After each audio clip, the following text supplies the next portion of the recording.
আসসালামু আলাইকুম প্রিভিউয়ার্স। সুস্থ সুন্দর জীবন আমাদের সবার কাম্য। সুস্থতা নিয়ে আমরা সবাই বাঁচতে চাই। সুস্থ সুন্দর জীবনের মধ্য দিয়ে আমরা নিজেদেরকে মেনটেন করতে চাই। কর্মব্যস্তময়তার কারণে সঠিকভাবে আহার বিহার না করার কারণে আমাদের শরীরে বাসা বাঁধে বিভিন্ন ধরনের রোগ ব্যাধি। এই রোগগুলো থেকে নিরাময়ের জন্য আমরা বিভিন্ন ধরনের ড্রাগ বা মেডিসিন সেবন করে থাকি।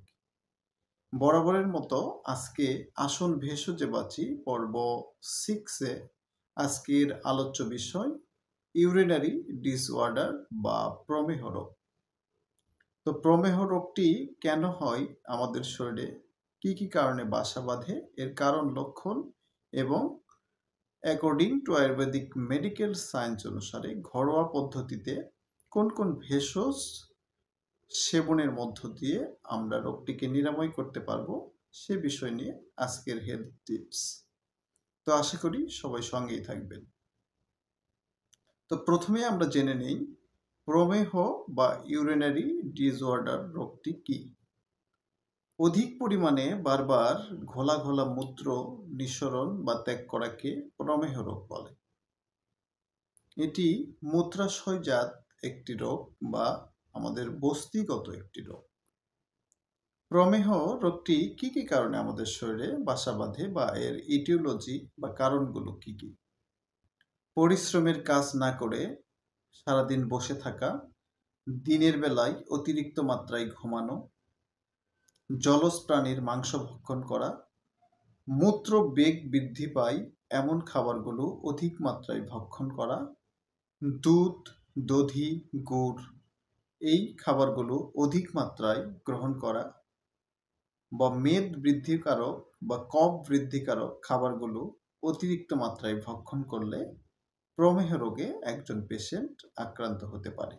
এছাড়াও according to Ayurvedic medical science অনুসারে বডির ইমব্যালেন্স অর্থাৎ বায়ু, পিত্ত অ্যান্ড কফ যদি দূষিত হয়, এই ত্রিদোষের বৈষম্যের কারণে বা অসাম্য অবস্থার কারণে আমাদের শরীরে মেদ সহ অন্যান্য ধাতুকে প্রকোপিত করে এই প্রমেহ রোগটি সৃষ্টি হয়ে থাকে। কোন কোন লক্ষণ বা সিমটমের মধ্য দিয়ে আমরা বুঝব একজন ব্যক্তি প্রমেহ রোগে আক্রান্ত? যদি একজন ব্যক্তি ক্ষীণ বডির একজন ব্যক্তি প্রমেহ রোগে আক্রান্ত হয়, তাহলে তার লক্ষণগুলো প্রকাশ পাবে। লিউকোরিয়া বা বসার নেই বারবার মূত্র নিঃসরণ করবে। ডায়াবেটিস বা মধুমেহ রোগে কোনো ব্যক্তি যদি আক্রান্ত হয়ে থাকে, এই ব্যক্তিগুলো মধুর ন্যায় বা বাক্ষিকের ন্যায় মূত্র নিঃসরণ করবে, বারবার ঘোলা ঘোলা মূত্র নিঃসরণ করবে।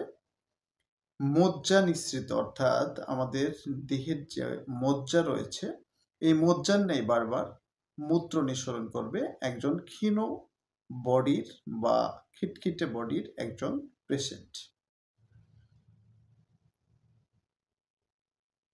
কোনো পেশেন্ট যদি বারবার হলুদাভ মূত্র, বারবার ঘোলা ঘোলা মূত্র নিঃসরণ করে, ক্ষারের ন্যায় বা অ্যাসিড বা দুর্গন্ধযুক্ত মূত্র যদি নিঃসরণ করে, মজ্জার ন্যায় অর্থাৎ আমাদের শরীরে যে মজ্জা রয়েছে এই মজ্জার ন্যায় বারবার ঘোলা মূত্র নিঃসরণ করবে। কোনো পেশেন্ট যদি লিউকেরিয়া বা বসার ন্যায় মজ্জা বারবার নিঃসরণ করে, মাক্ষিক বা মধুর ন্যায় সুগার যাবে বা প্রস্রাবের সঙ্গে দুর্গন্ধযুক্ত প্রস্রাব বারবার ঘোলা মূত্র নিঃসরণ করে, এই লক্ষণগুলো কোনো ব্যক্তির মধ্যে যখন প্রকাশ পাবে, তাহলে ধরে নিতে হবে ব্যক্তিটি প্রমেহ রোগে আক্রান্ত। এছাড়াও কোনো ব্যক্তি যদি শুক্রের ন্যায় বারবার মূত্র নিঃসরণ করে, লালার ন্যায় বারবার ঘোলা ঘোলা মূত্র নিঃসরণ করে বা বিভিন্ন হরিদ্রাবর্ণ বা হলুদাভ এই বিভিন্ন ধরনের দুর্গন্ধযুক্ত ঘোলা ঘোলা প্রস্রাব বা মূত্র যদি কোনো ব্যক্তি বারবার নিঃসরণ করে বা তার দেহ থেকে নিঃসরিত হচ্ছে, এই লক্ষণগুলো যখন একজন ব্যক্তির মধ্যে প্রকাশ পাবে, তাহলে ধরে নিতে হবে ব্যক্তিটি প্রমেহ রোগে আক্রান্ত। প্রিভিউয়ার্স, এ পর্যায়ে আমরা জানব প্রমেহ রোগটিকে বিভিন্ন ভেষজের মধ্য দিয়ে আমরা কিভাবে ঘরোয়া পদ্ধতিতে নিরাময় করতে পারি সে বিষয়ে আমরা জানব।